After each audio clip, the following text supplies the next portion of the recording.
आभार व्यक्त करता हूं आपके प्रेजेंस के लिए भी और आपके धैर्य के लिए भी। और मनोज बनू हमारे सहयोगी एग्जीक्यूटिव डायरेक्टर आईटीवी नेटवर्क इस सेशन को आगे बढ़ाएंगे, तो मंच एक आखिरी बार आपके समक्ष होता है। शुक्रिया उदय। और जब भी इस तरह के कॉन्क्लेव होते हैं, ज्यादातर पॉलिटिशियन आते हैं, तो मुझे लगता है कि इस समय तक हॉल खाली हो चुका होता है। बहुत सारे लोग जा रहे थे तो पता चला कि भाई अब किसका है, तो बोले साहब इमरान प्रतापगढ़ी का है। लोग वापस आ गए, बैठ गए, बोले एक बार सुनकर हम जरूर जाएंगे, ये मौका हम गंवाना नहीं चाहते। बहुत डेडली कॉम्बिनेशन है इमरान प्रतापगढ़ी का। शायर भी हैं, नेता भी हैं और जनाब वो पत्रकार भी हैं, पत्रकारिता की पढ़ाई कर कर आए हैं, तो ये शायद बहुत कम लोगों को पता होगा। इमरान साहब आपका स्वागत है इंडिया न्यूज पर।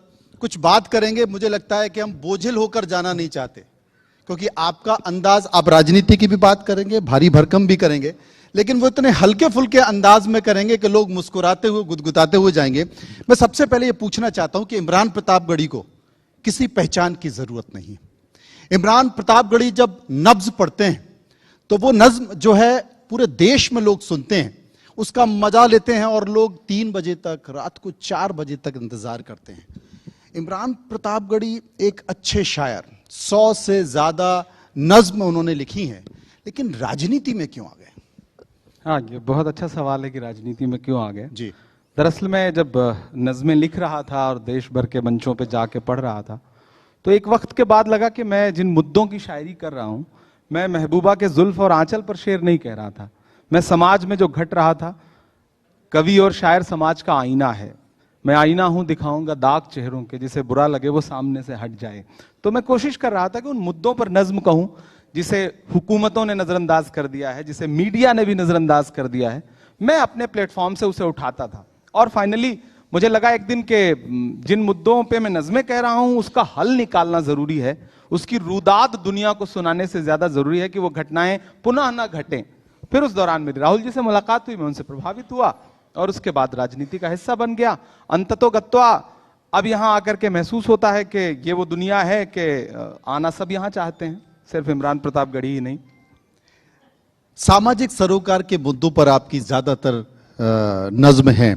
कोई एक नज्म जो वर्तमान हालत को प्रभावित करती हो, वर्तमान देश की तस्वीर को बताती हो, पीड़ा का जिक्र उसमें हो? बहुत सारी नज़में मैंने कही हैं। मेरी एक नज्म 4-5 साल पहले मैंने कही थी, अंदाज में, पूछता इमरान है प्रतापगढ़ी के अंदाज में। पूछता है तिलक से वजू चीख कर, पूछता है तिलक से वजू चीख कर, आमने सामने रूबरू चीख कर, लड़के दंगों में जिसको बहाया गया, पूछता है हमारा लहू चीख कर, कि जब तेरा और मेरा एक ही रंग है, फिर बताओ भला किस लिए जंग है। क्या बात है, जोरदार तालियां, जोरदार तालियां।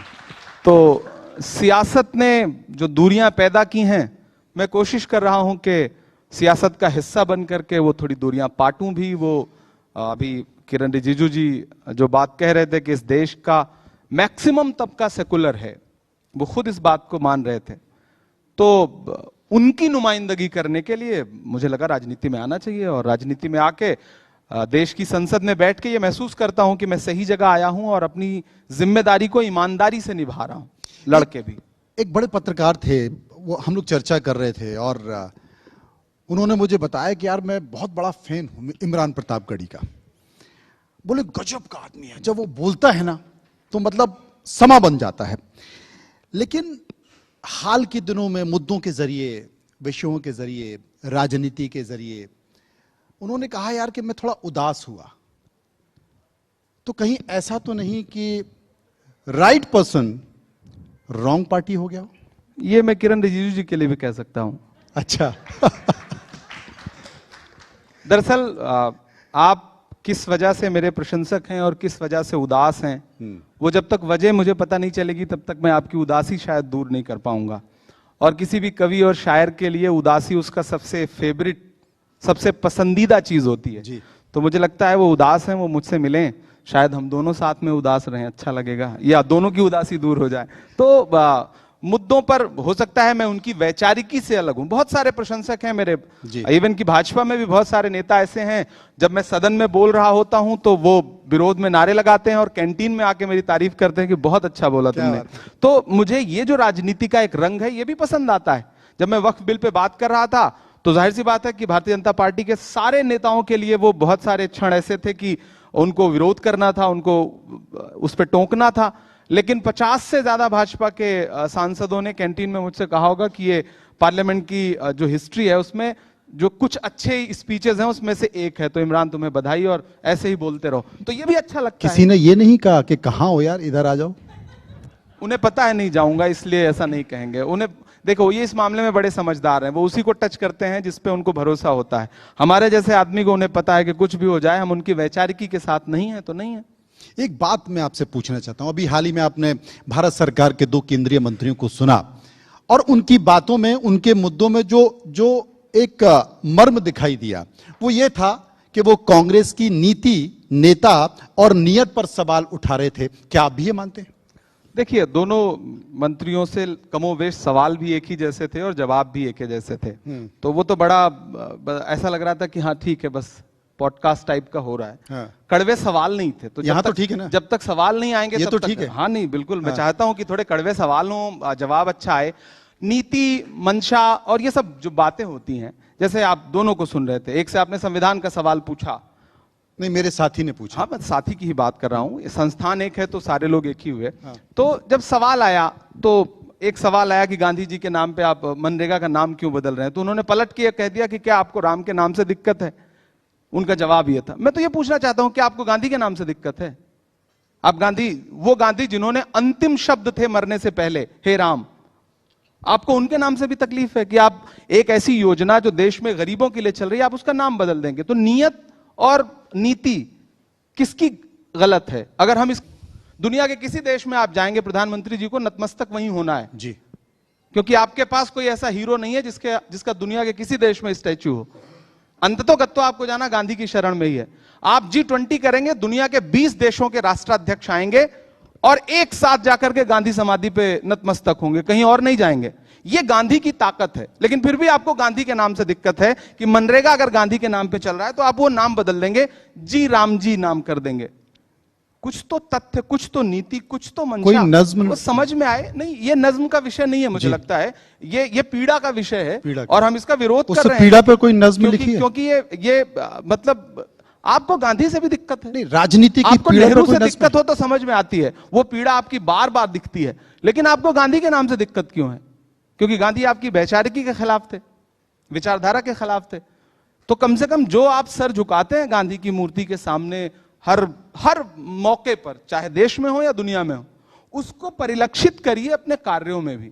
एक ऐसी योजना जो इतनी शानदार योजना है, जिसके बारे में 2014 में प्रधानमंत्री कह रहे थे ये तो भ्रष्टाचार का स्मारक है, फिर बाद में उसी योजना के लिए आप बजट देते रहे, उसी योजना को गिनाते रहे कि हमारी इसी का नाम तो राजनीति है। इतनी राजनीति मत करिए ना कि देश के महापुरुषों के नाम पे राजनीति। अच्छा, राजनीति क्यों करता है राजनीतिक पार्टी या राजनेता? राजनीति क्यों करता है, मैं आपसे समझना चाहता हूं। नहीं, आप राजनीति करिए तो फिर उसे स्वीकार करिए कि हमें गांधी के नाम से दिक्कत है, हम उनके नाम से जो कुछ योजनाएं होंगी उसको बदल देंगे। अगर तो स्वीकार करिए ना। संधि विच्छेद करें तो राज करने की नीति, राजनीति, और राज आप तब कर पाते हो जब जनता के मर्म को समझते हो, जनता की नब्ज को समझते हो। और मुझे लगता है एक शायर, वो मुझे उर्दू में तो नहीं मैं बता सकता, लेकिन ये कहा जाता है कि जहां ना पहुंचे कभी वहां पहुंचे रवि। मुझे लगता है शायर जनता की सबसे ज्यादा नब्ज को समझ सकता है। यही मैं और अगर इमरान प्रतापगढ़ी को कांग्रेस का राष्ट्रीय अध्यक्ष बना दिया जाए तो मुझे लगता है कायाकल्प पलट जाएगी, क्योंकि सबसे ज्यादा नब्ज को समझने वाले एक शायर हैं। नहीं, मुझसे 100 गुना बेहतर तजुर्बा मल्लिकार्जुन खड़गे जी के पास आपका बड़प्पन है। और वो एक बहुत ही शानदार कांग्रेस पार्टी के अध्यक्ष हैं और बहुत अच्छा काम कर रहे हैं। इस उम्र में भी जो जज्बा पार्लियामेंट के फ्लोर पे खड़े होकर के 50-50 मिनट, 1-1 घंटे बोलने का, जो लड़ने का जो जज्बा है, वो कमाल है। सरकार तो नहीं बन पा रही, चुनाव तो हार रहे हैं। नहीं, देखिए, ये कह करके तो फिर तो अडवाणी जी को मार्गदर्शक मंडल में क्यों भेजा गया? मुरली मनोहर जोशी को क्यों भेज दिया गया? 2014 में तो नरेंद्र मोदी के नाम सरकार लेकर के आए थे। 2014 में तो नरेंद्र मोदी सरकार लेके आए थे ना। अडवाणी जी 2014 में नरेंद्र मोदी के चेहरे पर चुनाव लड़ा, वही लीड कर रहे थे ना।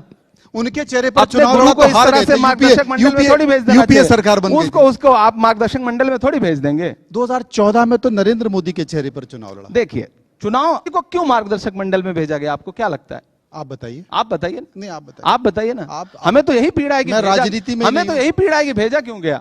अच्छा, एक झटके में चले गए। दर्शक मार्ग से हटा के दर्शक बना दिया गया। कांग्रेस में ऐसे मुझे तकलीफ होती है, कांग्रेस मुझे उनकी पीड़ा देख के तकलीफ होती है। कांग्रेस में भी ऐसे बहुत सारे नेता हैं, वो अपनी पीड़ा व्यक्त करना चाह रहे हैं लेकिन मौका ही नहीं मिल पा रहा। कितना तो मौका मिल रहा है, कई तो भाजपा में जाके अपनी पीड़ा व्यक्त नहीं, कर वो रहे मैं हैं। असम के मुख्यमंत्री हेमंता शर्मा कह रहे थे कि मैं राहुल गांधी से मिलने गया, अपनी पीड़ा को बता रहा था, वो कुत्ते को बिस्किट खिला रहे थे। एक पीड़ा उनकी भी थी। मुझे नहीं लगता ऐसा सच होगा। बहुत सारे लोग सिंपैथी गेन करने के लिए भी झूठ बोलते हैं। ऐसा? हाँ, मैं राहुल जी से जितने लोग मिलते हैं व्यक्तिगत तौर पर, आप देखिए वो बहुत ही सहज हैं। और उनकी सहजता तो आपने 4000 किलोमीटर चलते हुए देखा है कि किसी के हाथ में अगर मतलब मिट्टी भी लगी है तो उसको भी गले लगा रहे हैं। किसानों के बीच में हरियाणा में जाके धान के खेत में खड़े हो जा रहे हैं। मजदूरों से मिलने के लिए सब्जी मंडी जा रहे हैं तो उसके साथ बैठे हैं। आपने वो तस्वीर देखी थी हाथरस में, जब एक दलित बिटिया के साथ बलात्कार हुआ, उसकी लाश को रात के 2 बजे जला दिया गया। तमाम पुलिस के रोकने के बावजूद राहुल गांधी जब वहां पहुंचे तो राहुल गांधी जी ने उस पिता के पैर पे जो अपना हाथ रखा था, उस तस्वीर के मर्म को समझिए ना। ऐसी तस्वीर आप प्रधानमंत्री जी की नहीं पाएंगे। मैं देखिए, मैं शायर हूं। कोई शायर, कोई साहित्यिक व्यक्ति जल्दी किसी को अपना नेता नहीं मान पाता। ये जो भी साहित्य से जुड़ा व्यक्ति है वो इस बात को समझ पाएगा। नहीं, जल्दबाजी जिसके अंदर हो भी सकता है आर्ट जल्दबाजी होगा, में नेता मान लिया हो। जिसके अंदर भी आर्ट होगा वो कभी भी किसी को बहुत आसानी से नेता नहीं मान सकता, क्योंकि वो उसको लगता है कि हम नेचुरली नेता बन के पैदा हुए हैं। हाँ। है उसके मन में भाव होता है, वो आपके भी होगा, यहां बैठे कई लोगों के मन में, है। वो सबके मन में होता है। वो है एक भाव है, ईश्वर ने उसको दिया होता है। लेकिन मैंने उनकी तमाम जो ये अच्छाइयां हैं उसकी वजह से उन्हें नेता माना। और मुझे लगता है कि ईश्वर करे कि कल को वो जब सत्ता पे बैठे तो इसी तरह से जो भाव इस वक्त उनके मन में है वो बना रहे, क्योंकि बना रहेगा तो भारत आगे बढ़ेगा। राहुल गांधी अच्छे मुद्दे उठा रहे हैं। कांग्रेस पार्टी जनता के पास जा भी रही है, राज्यों में अपनी उपस्थिति भी दर्ज कर रही है। और इमरान साहब, आप भी बिहार पहुंचे, बिहार जाकर आपने भी तमाम मुद्दों को उठाया। वहां की जो ऐसी सीटें जो अल्पसंख्यक प्रधान थी, जो वहां पर वोट बैंक ज्यादा था, आपने भी वहां पर तकरीर की, लोगों से बातचीत की। लेकिन ऐसा क्या हुआ कि इतनी बड़ी राजनीतिक पार्टी पूरे विधानसभा चुनाव में मात्र 6 सीटें पा पाई और एआईएमआईएम के असुद्दीन ओवैसी को 5 सीटें मिल गई? देखिए, क्या है? बहुत चुनाव की जीत और हार में सिर्फ कोई एक फैक्टर नहीं होता, 2 फैक्टर नहीं होते, बहुत सारे फैक्टर होते हैं। उसमें बहुत सारे फैक्टर हैं उस पूरे चुनाव को लेकर के। और उस पे लगातार पार्टी ने प्रेस कॉन्फ्रेंस भी की, बोला भी। मेरा अपना मानना है कि भारतीय जनता पार्टी एक समय 2 सी का मतलब यही है। नहीं, हो सकता है वो भी पलट के 2 पे जाए। अच्छा, ऐसा थोड़ी है, ये चलता रहता है, उतार चढ़ाव राजनीति का हिस्सा है। उस सबसे ज्यादा महत्वपूर्ण है, राहुल गांधी की एक बात मुझे अच्छी लगती है, चाहे 10 चुनाव हार जाए, चाहे 20 चुनाव हार जाए, लेकिन वो व्यक्ति कहता है कि मैं नफरत के नाम पे वोट नहीं मांगूंगा। नफरत करके, नफरत की बात करके आप भीड़ को बहुत आसानी से इकट्ठा कर सकते हैं, लेकिन जब भी आप प्रेम की बात करेंगे, जब भी आप कहेंगे नफरत छोड़ो भारत जोड़ो, तो वो लड़ाई थोड़ी मुश्किल होती है। दरअसल बात है संविधान को बचाने की और उन लोकतांत्रिक मूल्यों को बचाने की जो कांग्रेस पार्टी के नेताओं ने पंडित जवाहरलाल नेहरू जी से शुरू करके और डॉक्टर मनमोहन सिंह साहब तक इस देश को सजा संवार करके आज जो सत्ता पे बैठे हैं, जब वो बड़ी बड़ी बातें करते हैं और पूरा 70 साल को क्रिटिसाइज करते हैं और उसमें अटल बिहारी वाजपेयी जी की सरकार को भी लपेट देते हैं, तब मैं ये कह रहा हूं कि जो मूल्य हैं उन मूल्यों को लेकर के लड़ाई हमेशा मुश्किल रही है।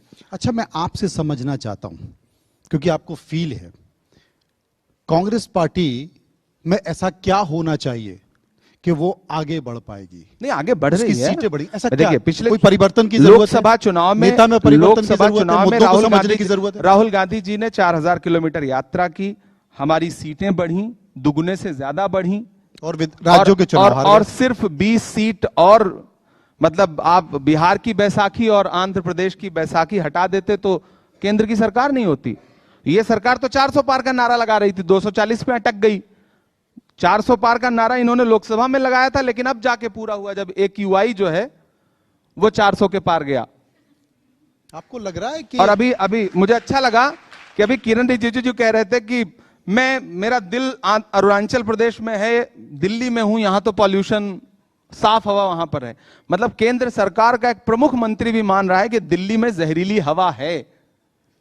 वो है, वो हमने तमाम जो केंद्रीय मंत्री आए उनसे भी पूछा कि भाई आखिर इसका क्या विकल्प है। लेकिन जब राहुल गांधी जी ने प्रयास किया देश जा की रहा है। पार्लियामेंट में कहा कि प्रदूषण पे बहस होनी चाहिए, पॉल्यूशन पे, सरकार के लिए वो मुद्दा नहीं है, हमारे लिए वो मुद्दा है। सरकार के लिए मुद्दा 150 साल पुरानी बात है।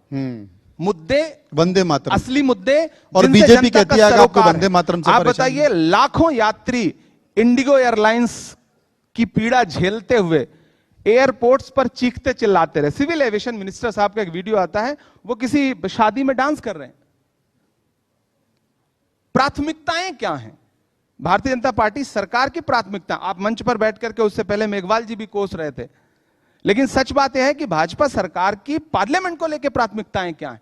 उनके हिसाब से पार्लियामेंट चलाओगे तो चलने देंगे, नहीं तो नहीं चलने देंगे। विपक्ष अपनी आवाज उठाने के लिए जब बोलेगा तो कहेंगे ये तो सदन से भाग रहे हैं। मैं कल पार्लियामेंट में एसआईआर पे मुझे 3 मिनट मिला बोलने के लिए, विश्वास करिए चेयर ने 1 मिनट से ज्यादा बोलने नहीं दिया। तो हमने आपको मंच दे दिया, बताइए एसआईआर क्या है? तो मैं आपकी प्रशंसा चेयरमैन से ज्यादा करूंगा, बताइए। हम प्रशंसा कर तो रहे आप बताइए, 3 मिनट से ज्यादा समय ले नहीं, लीजिए। चुनाव सुधार, एसआईआर, बहुत, देखिए आप उसको सिरे से खारिज नहीं कर सकते। इस देश में लोकतंत्र और चुनावी जो प्रणाली है वो बड़ी मुश्किलों से बनी है। भारत 1947 में कहां था? आज के बच्चे, आज के राजनेता कुछ भी बोल दें, हम आप अपने दादा को, अपने परदादा को कुछ भी बोल दें, लेकिन जो देश मिला था कि सुई नहीं बनती थी यहां पर, आज आप सब कुछ बना रहे हो और फिर आप कहते हो कि हमारे बाप दादाओं ने किया क्या।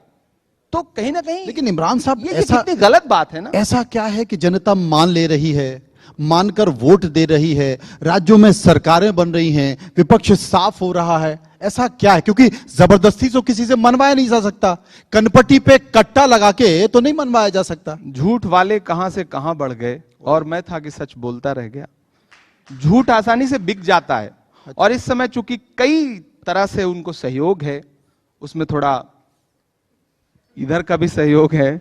नहीं, मैं सहयोग दे रहा हूं। नहीं, आप नहीं दे रहे हैं। मैं अच्छा, मतलब जब मैं मीडिया की बात करूं तो आप अकेले को थोड़ी क्रिटिसाइज कर रहा संकट हो जाता है, लेकिन पता नहीं है कौन मसला कैसा क्या कर दे रहा है। देखिए, होता ना, आप उनके झूठ को भी महिमा मंडित करके बताते रहो। जैसे मैं एक सिंपल सी बात कह रहा हूं, प्रधानमंत्री जी विदेश गए, अभी हाल फिलहाल चलते सत्र में गए, देश की मीडिया पे कोई बातचीत नहीं है। अगर विपक्ष ने आरोप भी लगाया कि प्रधानमंत्री जी आप मुद्दों पे बात करने के बजाय विदेश क्यों जा रहे हैं, ये प्रोग्राम अपना 4 दिन बाद क्यों नहीं रख सकते थे, उस पे बात नहीं हुई। लेकिन सुने ना, अब मैं जो कह रहा हूं, अब यही नेता प्रतिपक्ष गए, चले गए तो देश की मीडिया में चले गए थे। देश की मीडिया में बहस है। चले गए थे। नेता प्रतिपक्ष का जाना बहस है, प्रधानमंत्री का जाना बहस नहीं है। नहीं, प्रधानमंत्री प्रधानमंत्री मुद्दों से पार्टी क्यों जा करने रहे हैं? थोड़ी गए थे। भाई मणिपुर का मां नहीं बोलते, पर्यटन करने थोड़ी गए थे। कमाल है। तो आपको लगता दो है देशों कि के बीच के, अगर वो मुस्लिम देशों की यात्रा, 3 देशों की यात्रा पता है करने नेता गए थे। प्रतिपक्ष क्यों गए? द्विपक्षीय वार्ता आपको करने। लगता है नेता प्रतिपक्ष पर्यटन करने गए हैं?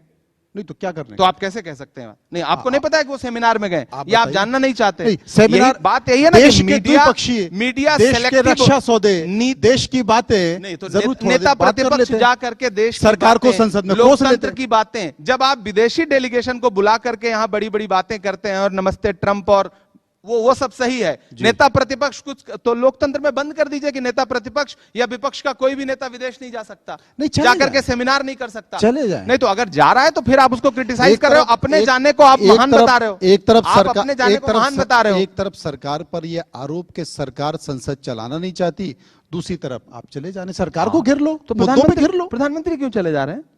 मैंने और कहा, कैसे घेरें, कहां घेरें, 3 देशों किस की मंच पर घेरें? जब हम देश की पार्लियामेंट में घेरते हैं तो आप सदन एडजर्न कर दोगे। मैं मेंबर ऑफ पार्लियामेंट के बन के आया, बड़े सपने सजा के आया था कि स्टूडेंट्स के इश्यूज पे बात करूंगा, किसानों के मुद्दों पे बोलूंगा, अल्पसंख्यकों के मुद्दे पे बोलूंगा।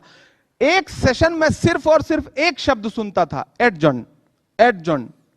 ऐसा तो नहीं मतलब लगता। यकीन करिए, उसके बाद एक बार हम लोगों ने आवाज उठाई तो पता चला एक साथ भारतीय संसदीय इतिहास में 146 सांसद एक साथ लोकसभा और राज्यसभा में सस्पेंड कर दिए गए। उसके बाद करा लीजिए सारे बिल पास। अच्छा, एक बात बताइए ईमानदारी तो से। आप बताइए ना, मतलब एक बात, नहीं नहीं, आप देखिए सवाल से भागिए मत ना। नहीं भाग रहा। आप बताइए ना, ये गलत है या नहीं? संसदीय मर्यादाओं का आप पालन नहीं करेंगे, दोनों को क्योंकि पालन करना चाहिए, आप सत्ता पक्ष में को भी हैं, करना आपको चाहिए, पालन बिल्कुल कोई बिल्कुल भी करना नहीं, चाहिए। कोई भी मैं नहीं। जिम्मेदारी के अभी तो साथ कहता हूं, जिम्मेदारी पक्ष को भी आपकी है। करना देखिए, यहाँ चाहिए, माइक आपके विपक्ष को हाथ भी में, करना चाहिए। यहाँ लीड आप कर रहे हो, तो दोनों को करना ज्यादा चाहिए। जिम्मेदारी आपकी है। बिल्कुल है। क्योंकि यह मंच आपका है, आप इसके मुखिया हो, आप जब तक चाहोगे तब तक मैं बोलूंगा, आप जब चाहोगे माइक बंद कर दोगे। नहीं, बिल्कुल हुआ क्या? ऐसा ही होता है। आप नहीं, थोड़े यहाँ- लोकतांत्रिक हैं, अच्छा। वहां बिल्कुल नहीं है। अच्छा, चलिए कम से कम ये कह तो दिया कि लोकतांत्रिक है।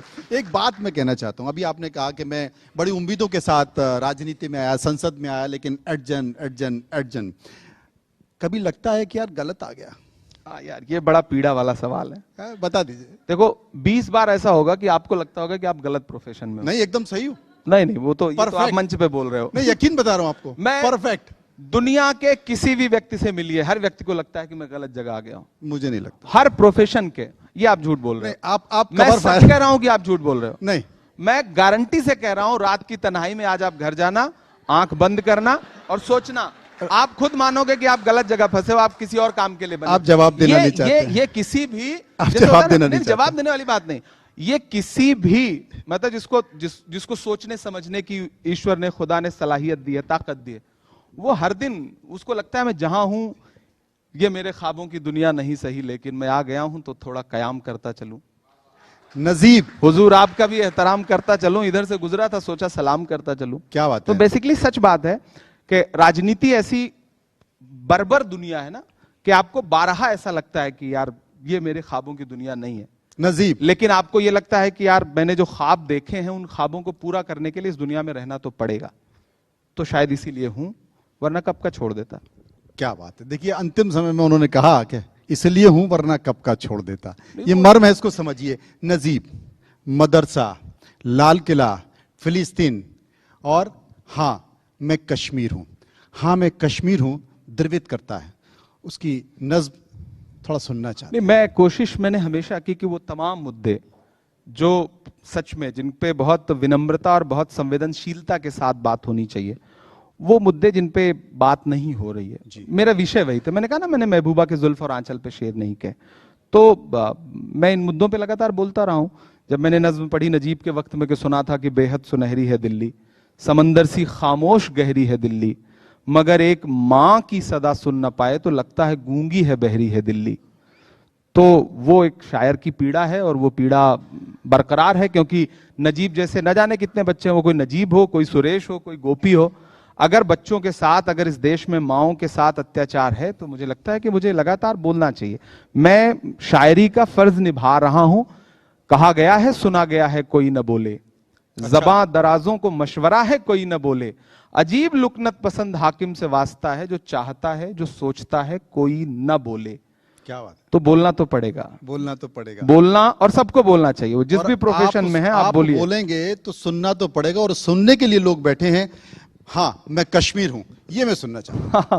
मुझे लगता है वो, देखिए ये राजनीतिक और पत्रकारिता के मंच पर वो नज़में नहीं सुनाई जा सकती, कभी फुर्सत से सुनाएंगे। मैं आपके मंच पे हूं, मैं 4 लाइनें वैसे ही पढ़ देता हूं, आप चूंकि आपका आदेश है, बिना सुने आप जाने नहीं देंगे। नहीं, मैं सुनना चाहता हूं। क्या चाक है जिगर फिर भी आए हैं रफू करके। क्या बात है। अभी किरण जी बैठे थे और हज और उम्रा पे बात कर रहे थे, मुझे अच्छा लग रहा था। यही हिंदुस्तान है जिसका हम ख्वाब देखते हैं। काश ये हिंदुस्तान बचा रहे। और अब मैं इमरान हूं, चूंकि उस सेशन के बाद यहां बैठा हूं, तो मेरा फर्ज है कि मैं ये पढ़ूं कि चाक है जिगर फिर भी आए हैं रफू करके, जाएंगे हकीकत से तुमको रूबरू करके, प्यार की बड़ी इससे और मिसाल क्या होगी, हम नमाज पढ़ते हैं गंगा में वजू करके, हम नमाज पढ़ते हैं गंगा में वजू करके। हम किसी भी प्रोफेशन में रहें, किसी भी दुनिया में रहें, बस दुआ करिए कि वो भारत बचा रहे जिसके लिए किरण रिजिजू हज और उम्रा की बात करें और इमरान गंगा में वजू करके पढ़ने की बात करें। और जो भी इन दोनों मोहब्बतों के खिलाफ हैं, भारत को उनसे ऊपर वाला बचाए, यही दुआ करूं। और ये भारत की खूबसूरती भी। एक अंतिम सवाल मैं पूछना चाहता हूं, इमरान प्रतापगढ़ी पहले से ज्यादा स्मार्ट हो गए हैं। आपने कितना वेट कम किया? सही बता रहा? 3-3.5 महीने में 15 किलो कम किया। तालियां। तो मुंबई से, बॉलीवुड से कोई ऑफर आया? माशाल्लाह। राजनीति और मुशायरे की दुनिया को भी खूबसूरत लोगों की जरूरत है। ऐसा क्या? क्या बात है, क्या बात है, क्या बात है। तो मुझे तो लगता है क्या करते हैं, मतलब क्या? नहीं, कुछ नहीं, सिर्फ थोड़ा खाने पीने से, खाने पे एक्सरसाइज कंट्रोल से? किया, एक्सरसाइज नहीं किया, अब करूंगा। किसी डॉक्टर से बात की, मतलब डाइटिशियन, उन्होंने सलाह दिया कि आप थोड़ा 6 बजे के बाद खाना मत खाइए, नहीं तो ये लगा रोटी कैसे? चावल मत खाइए, कुछ कार्ब्स वगैरह जो उनके सब डाइट प्लान होते हैं। और फाइनली मुझे बहुत अच्छा रिजल्ट मिला, मैंने 15-16 किलो वजन कम किया और बहुत अच्छा फील कर रहा हूँ। मुझे लगा, वही मैंने कहा कि कोई बॉलीवुड का किसी ने कहा इमरान प्रतापगढ़ी आ, मैंने कहा यार वो तो बहुत थोड़ा फैटी है, मोटे है। बोले नहीं साहब यही है। मैंने कहा क्या बात है, माशाल्लाह, लगता है मुंबई जाने वाले हैं क्या? नहीं, हमारा नेता बहुत फिट है, वो 4000 किलोमीटर चलते हैं। कब किसी यात्रा पे कहें कि चलो चलना है, तो मुझे लगा कि फिट हो जाना ज्यादा जरूरी है। राहुल गांधी के साथ कदम ताल करना है तो आपको फिट रहना जरूरी है। मेरा एक शेर है ना कि जो हर जालिम से टकराएगी वो आंधी बनाऊंगा। क्या बात है। नए अंग्रेज आए हैं, नया गांधी बनाऊंगा। तो बहुत बढ़िया, चलना है उनके साथ। बहुत बड़ा। खुदा आपको ऐसे ही खूबसूरत रखे, स्वस्थ शुक्रिया। रखे। बहुत बहुत शुक्रिया, बहुत आप शुक्रिया। इंडिया न्यूज के बहुत मंच पर अच्छा आए। लगा आपसे बात और बेसिकली समापन की ओर है, इसलिए इमरान प्रतापगढ़ी को हम लोग सुनना चाहते थे। बहुत बहुत शुक्रिया। Thank you। और भविष्य के लिए शुभकामनाएं आपको। और बिल्कुल, मन तो कर नहीं रहा था कि ये सेशन का अंत हो, मगर वो वक्त आ ही गया। और इससे ज्यादा खूबसूरत अंत नहीं हो सकता था इस मंच का। जिस तरह से हमने आगाज किया उसी खूबसूरती से हमने अंत किया है। एक बार फिर से जोरदार तालियां बजती रहनी लम्हा को चाहिए। हम